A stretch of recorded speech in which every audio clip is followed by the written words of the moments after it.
Now at 10, the Kansas Supreme Court hears arguments right here in Southeast Kansas. Plus, details about the city of Pittsburgh's plans for a new addiction treatment center and Hurricane Ian's floodwaters have now gone down. I'm Jason Allen in Southwest Florida. People are now looking for water, ice, and fuel for the months of cleanup ahead of them. Also, the McDonald County Mustangs taking on the Webb City Cards in softball tonight. The 4 states' most watched news starts now. Authorities in Labette County, Kansas are investigating after 2 people were found dead this morning. This is KOAM News at 10. I'm Jordan Abbey. The Labette County Sheriff's Office received a call at around 8:30 this morning that 2 bodies, a man and woman, were found at 693 16,000 Road in Mound Valley. They have not yet been identified. Their deaths are considered suspicious. KBI has been called in to assist. Craig County, Oklahoma man is dead after a crash this morning. Authorities say 60-year-old Stephen King of Welch was driving his golf cart out of a private driveway waiting for traffic to clear. When he drove forward, he hit the side of another car, which made him fall out and then got hit by the trailer attached to the car. Authorities pronounced King dead at the scene. The driver of the second car was not harmed. City officials in Pittsburgh hoping a new addiction treatment center is going to alleviate some of the burden on hospitals and police officers. The city last week agreed to pay $400,000 to help build the center. Well, City Manager Darren Hall says the center is going to be beneficial for the city, saving officers a lot of travel time as well as money, since they currently are taking patients to other communities. Hall says this is other benefits for the police department as they struggle to find employees. A huge burden off of the emergency departments at the hospital. And usually when you involve the emergency departments at the hospital, you're also involving our police department or the sheriff's office or somebody from PSU's law enforcement. So it's just really alleviates the overall process on and the people that are involved in it. Construction of the new center is going to begin in January. It should take about 10 months to complete. Well, the Kansas Supreme Court visited Parsons to hold hearings today. KOAM's Carrie Worthen attended the hearings and has more on this story.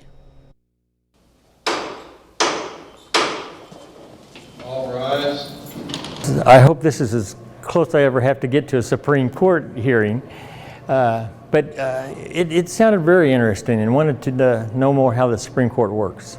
The Kansas Supreme Court held their oral arguments in 2 cases at Parsons High School. One case follows a man convicted of violating the Kansas Offender Registration Act. The other case involved a man convicted of aggravated kidnapping, aggravated assault with a deadly weapon, and several other charges. I really want to learn. I want to learn about the judicial system, and my real motivation is in my life, I have never been so dissatisfied with politics, politicians, the parties, the issues. Richard Tucker, who is a local longtime attorney and judge, was asked to be an honorary bailiff to start the court cases. Well, it's a real unexpected honor. It just kind of blew me away when they called and said I'd been selected. The justices of the court went to Kansas schools in the area and talked with students about the court system and how it interacts with other branches of government. So she met with people from our high school, she met with a college, I'm at an Independence Community College, and then for us to be able to kind of watch this in action is really cool, right? It makes it seem like they really are part of us. Well, I think it's just an honorable thing for the community. I think we're very proud to have them here visiting us. I know they're visiting other communities, and we're very happy they selected Parsons. In Parsons, Carrie Worthen, KOAM News. You can find more on these cases on our website, KOAMnewsnow.com.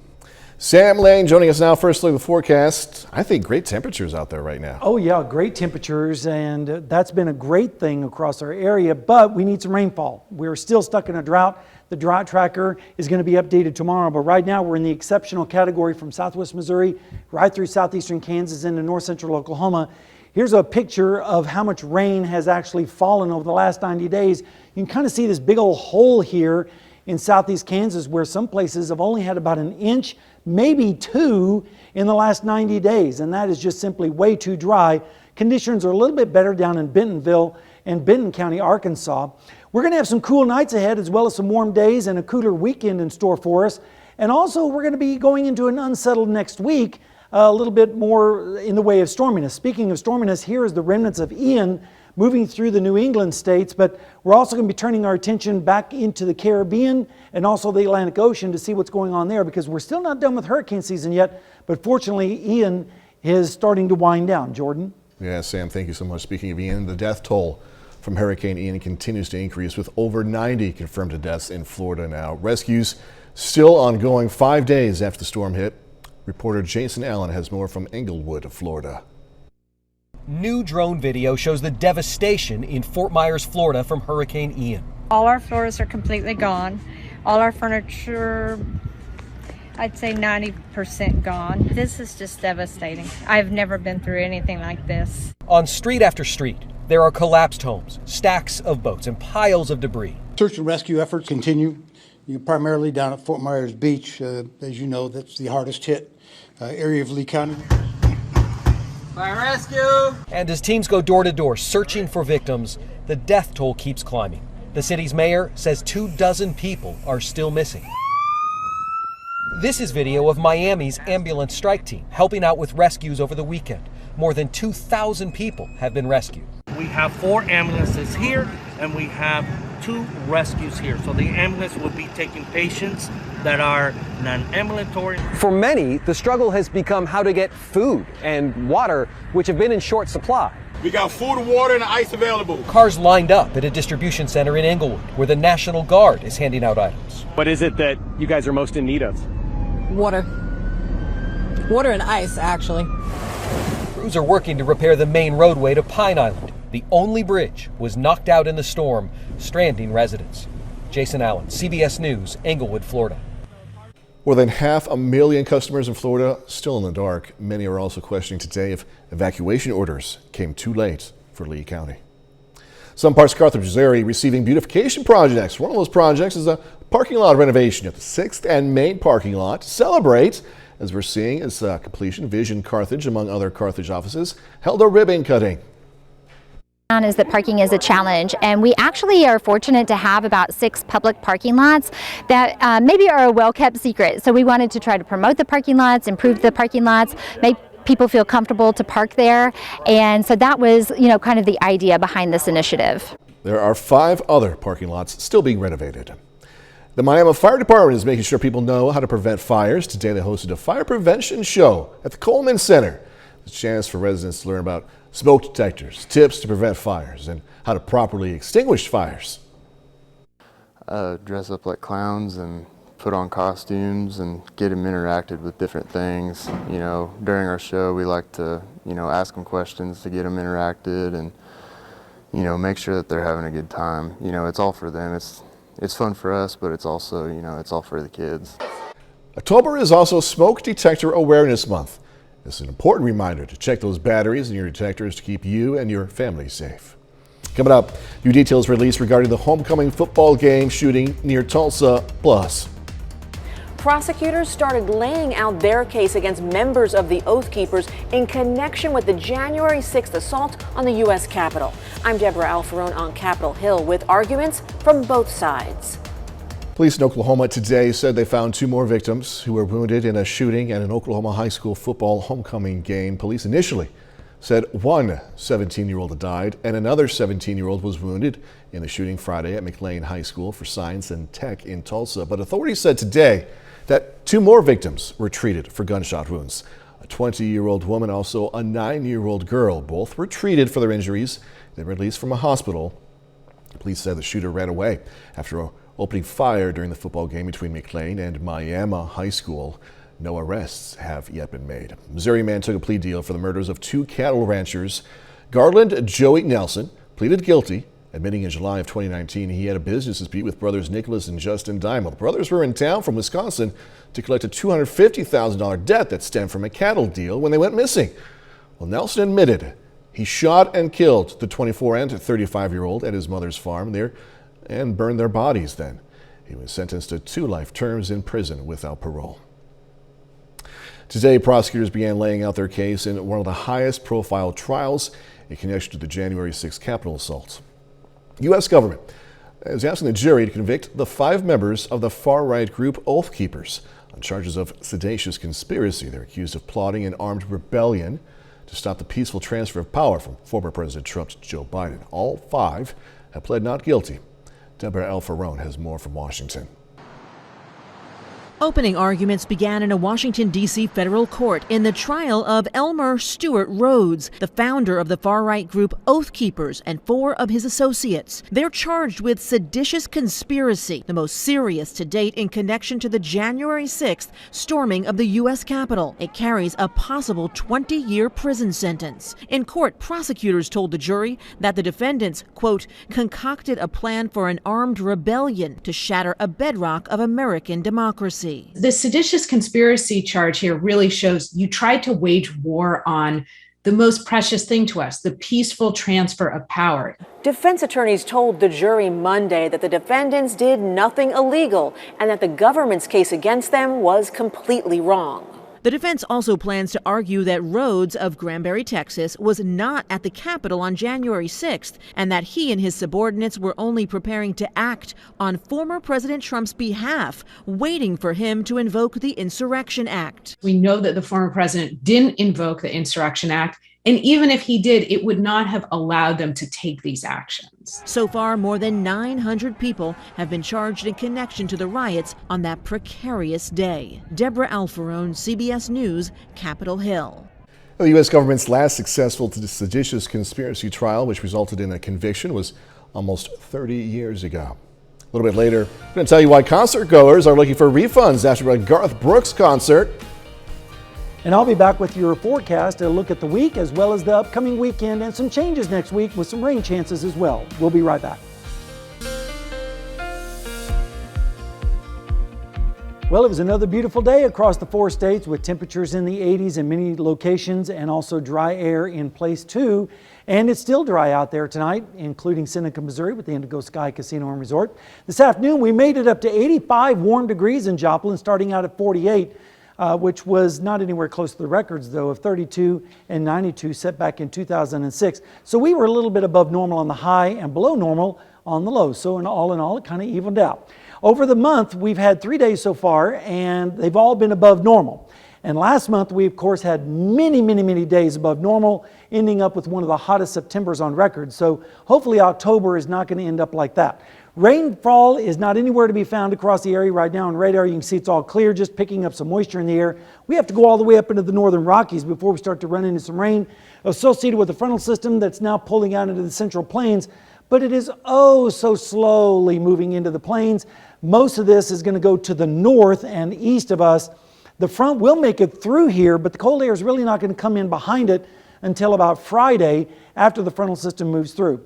How far behind are we on the rainfall? Well, this map shows around 8 to 12 inches below normal in southeastern Kansas. That is just unprecedented drought conditions in that area.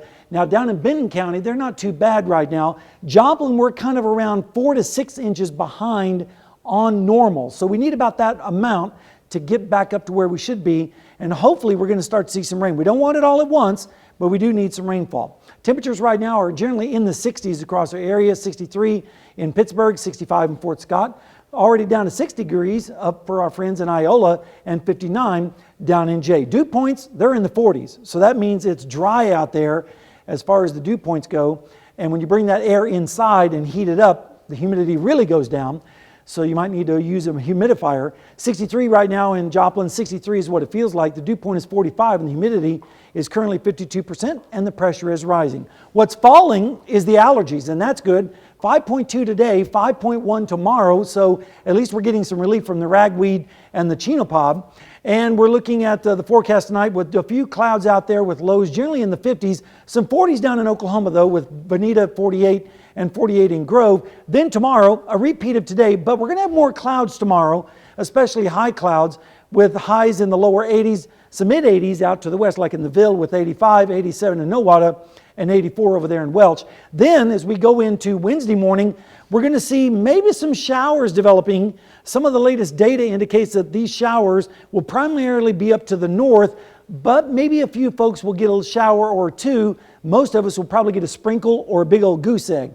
Then we have the cold front moving down from the north. Temperatures behind it are basically the same as ahead of it, so it's more of a wind shift line with highs in the 80s and 70s across the area. Then as we go through Wednesday night into Thursday morning, the front moves through and temperatures remain in the 50s for the most part. The cold air doesn't really arrive until Friday. In fact, here's a look at your forecast. 84 tomorrow, 83 Wednesday, 81 on Thursday. Then we go down into the 60s on Friday and Saturday, perfect football weather. And then on Sunday and Monday, we start to introduce a chance of rain in here. And then in the extended, the rain chances continue into next week with an unsettled pattern. So maybe, just maybe, we're turning the corner on this drought situation. That'd be good news. Really good very news. Good news. Like you said, good football weather at Absolutely. nighttime too. Sam, thank you as always. Hey, you might have heard Garth Brooks performed at in the Ozarks this past weekend. Some fans say, it was awesome, it was great. Other fans say, no, they want refunds. It's estimated thousands never made it inside the venue even because of traffic problems. For them, it was not a perfect weekend at all. On Friday night, take a look at this. Witness saw several people walking from the fruit farm parking area. They crossed Highway 65, walked along Highway 86 to the venue. Now, there's no sidewalk, okay? And this is at dark time, so it's not safe at all, even with, during daytime. Others decided not to walk and waited hours for a shuttle. We stood there from, I want to say, 5:15 to about 8:30, and there was still at least 500 to 1,000 people in front of us, and we just realized there was no way we were getting in, so we just gave up and left. We saw people with walkers, some people in like motorized scooters that just, you almost got stuck in it because you weren't able to navigate it at all. Fans also reported there was not enough help for those with disabilities. For refunds, just in case, okay, you can contact Ticketmaster or file a complaint with the Missouri AG's office, the Attorney General's office. Bass Pro, which owns the venue, by the way, has not commented so far on complaints by Concert Goes. Danny joining us now with sports. Still ahead, Mcdonald County softball coming off a 12-0 win. Big win. They face Webb City this afternoon for a district matchup. We have those highlights, and Pitt State jumps up 3 spots in the latest AFCA coaches poll. Those details next.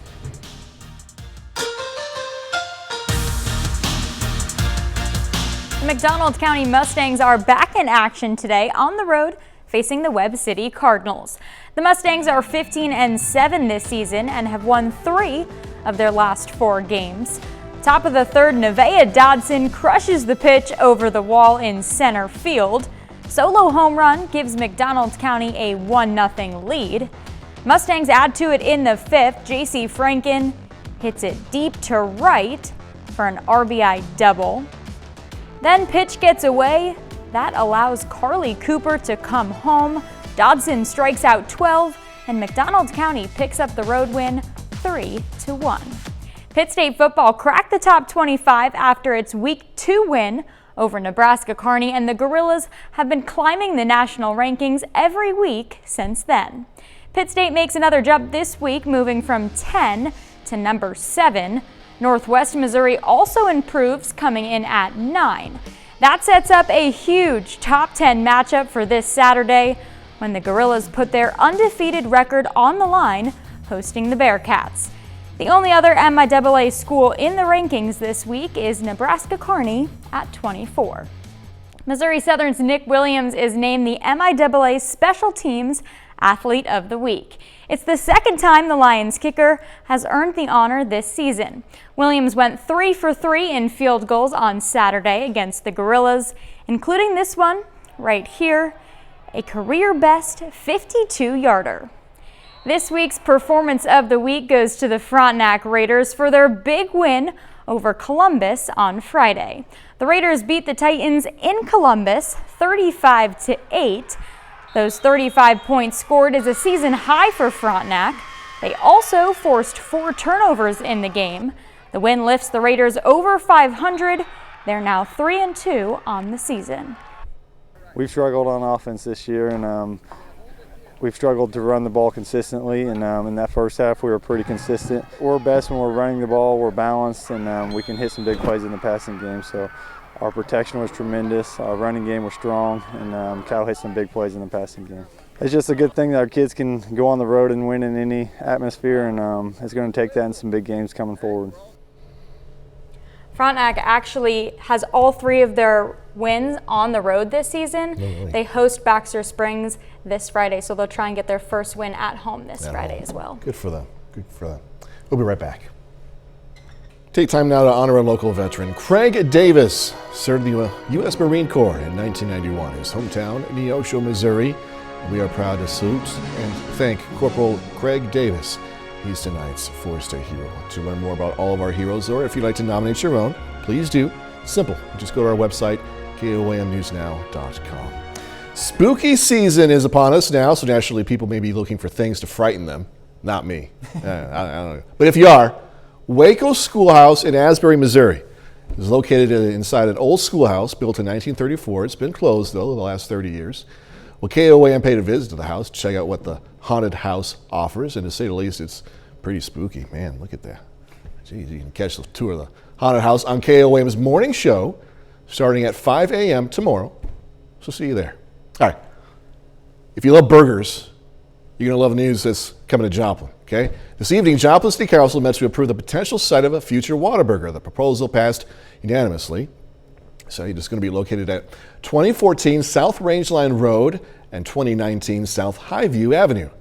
There's no word yet on a timeline for the building or opening of the restaurant. Sam, you spent some good deal in Oklahoma. You had to have Oh, yeah. Yeah, so what do you love them, right? Oh, yeah. Yeah, I love hamburgers in general. Yeah. But yeah, Whataburger's pretty good. So, Danny? What a forecast we have. Yeah, I was going to ask, that was Give Danny. me my opinion on Danny, burgers. I mean, the forecast is one thing, but we're still talking about burgers. All right, so Danny, have you had a Whataburger? I have not had a Whataburger, but I'm all about it. So we're gonna have to get her one. All right, go to the forecast All right, now, let's Sam. talk about the weather a little bit. We have some nice weather shaping up for the next 3 days.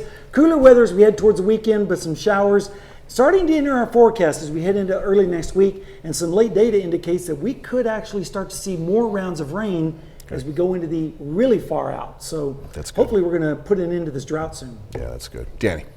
great day for McDonald County's Nevaeh Dodson. 2 for 3, a home run, and then she pitched as well. 12 strikeouts on the day. Good for her. Yeah, good for her. Hey, thanks for joining us. Have a great rest of the night. We'll see you bright and early tomorrow morning.